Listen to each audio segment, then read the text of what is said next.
There's a beautiful image of the baptism of Christ by the Renaissance artist Tintoretto. This image is so powerful because it brings together, as perhaps my words cannot, but art and action can, both the all-encompassing nature and the intimate closeness of baptism.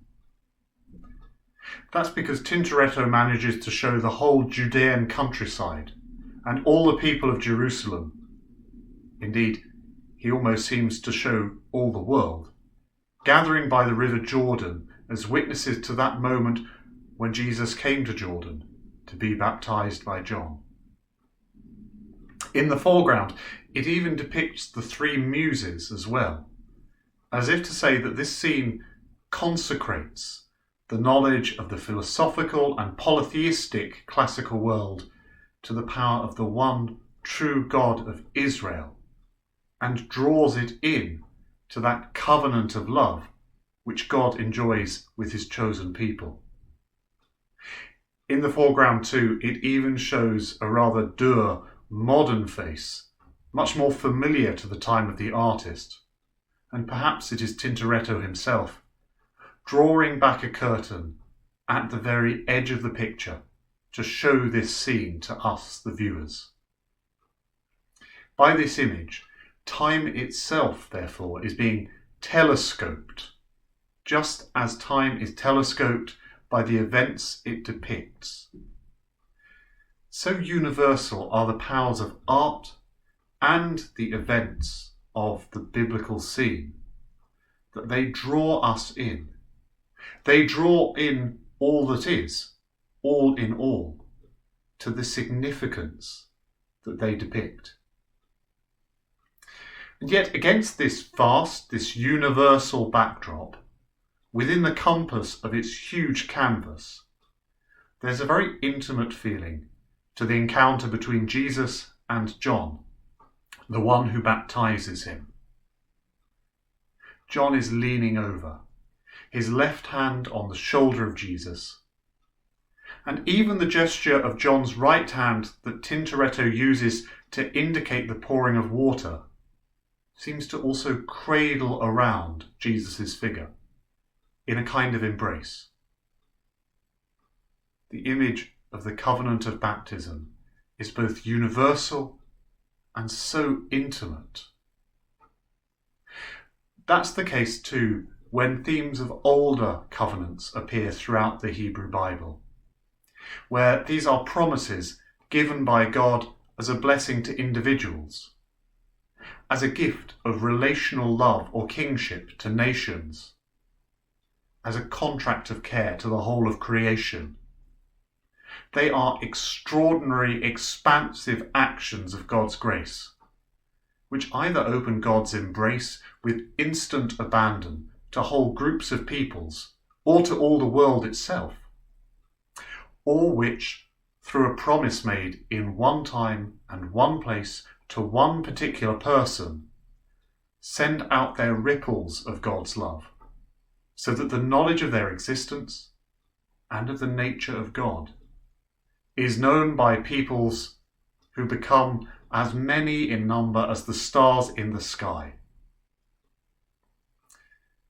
Covenants in the Hebrew Bible endure.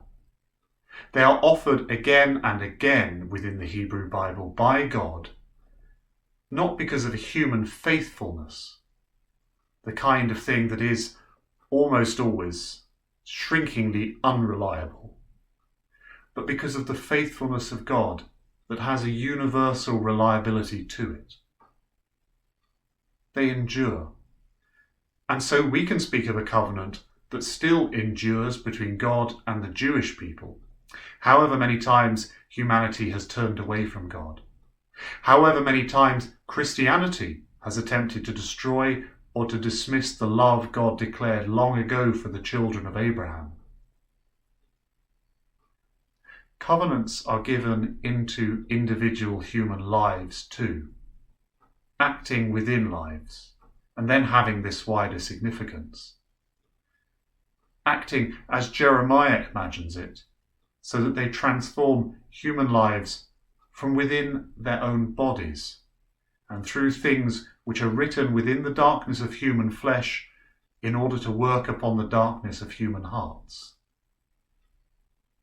They are given with an intensity that demands both a communal and a personal response in the exercise of lives of holiness and justice, through works of kindness to all, and the kind of changes in one human life that can only really be understood as a call from God to each one of us to a deeper personal holiness that builds a holiness of the whole of our society. The intimacy of an act of baptism is, too, a call to each individual to enter into the gate of God's covenantal love. The way Mark's Gospel describes Jesus' baptism by John sets it within this kind of intimate context, even if you haven't seen it painted by Tintoretto. For Jesus came to the Jordan to be baptized by John. John, who other Gospel writers describe as his cousin. John, who gives such an intimate image of his unworthiness in helping to dress Jesus, that he almost seems to be describing how one would help a child to clothe themselves.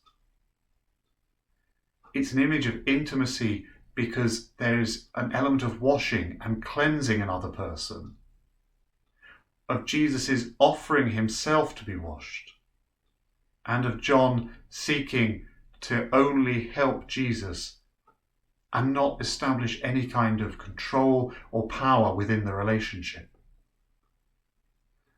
And then after the moment of baptism, after the moment of the pouring of water, we see intimate love again. For so strong is the love of the Father for the Son, that Mark, the evangelist, imagines the heavens being ripped apart, all the barriers dividing the universal and the individual being torn to shreds, in order that the Father might say to the Son, "You are my beloved Son. I rejoice in you." Then Mark describes how Jesus alone, personally, intimately, as a gift, sees the Spirit descending on him as if a dove. This descent of the Spirit on Jesus is personal in a private, close sense. For Mark's Gospel says that it's something that only Jesus sees. It's also personal in the Trinitarian sense.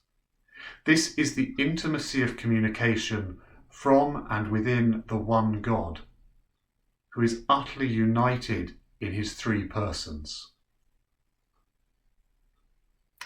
Baptism now, in the way that we receive it, whether that's by preparing to be baptized or being baptized, or remembering and reclaiming our own baptisms, is a sign of the universality of God's love, which is particular for and to each one of us, which transforms each and every one of us in order that we may transform others. Baptism within the church is a sign overlaid with image after image after image. It's no simple two-dimensional representation,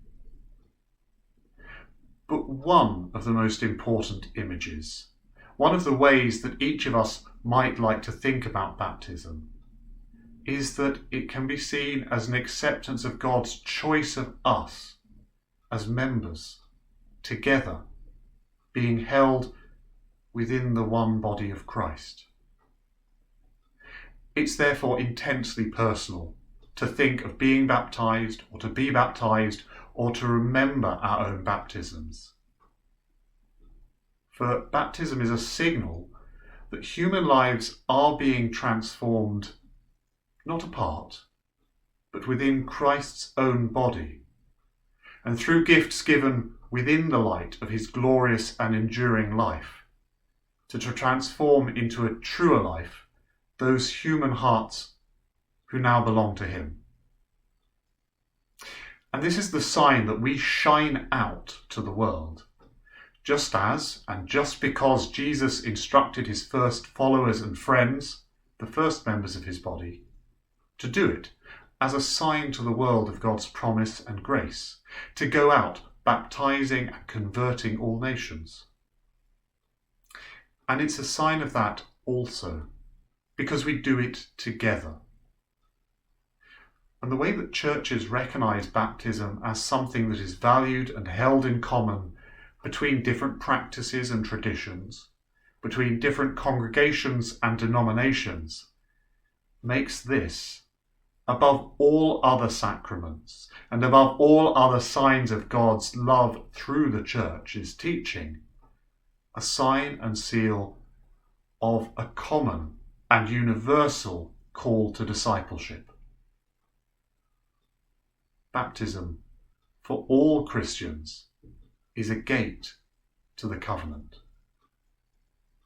The covenant of the love of God declared to humanity again and again throughout the Hebrew Bible, and symbolized for those of us who are Christians uniquely in the teaching and the life and the death of Christ, and especially in the baptism into which we are baptized, who is Christ. It's the gate to the covenant that is universal and intimate, to the covenant that is both God's gift and our human response to that gift, as the Word Council of Churches describes it. Baptism is a gate to the covenant of God's love that is shared by all the churches together. And it's a reminder, especially to those churches who are exploring the idea of a promise of covenantal love as a model for our ecumenical relationships, that the Church's calling as a whole is to be both universal and intimate. The Church's calling is to be a sign of God's love greatly for and to and everywhere in all the world, and to also express that same love in the small and the local and the fragile and the interpersonal.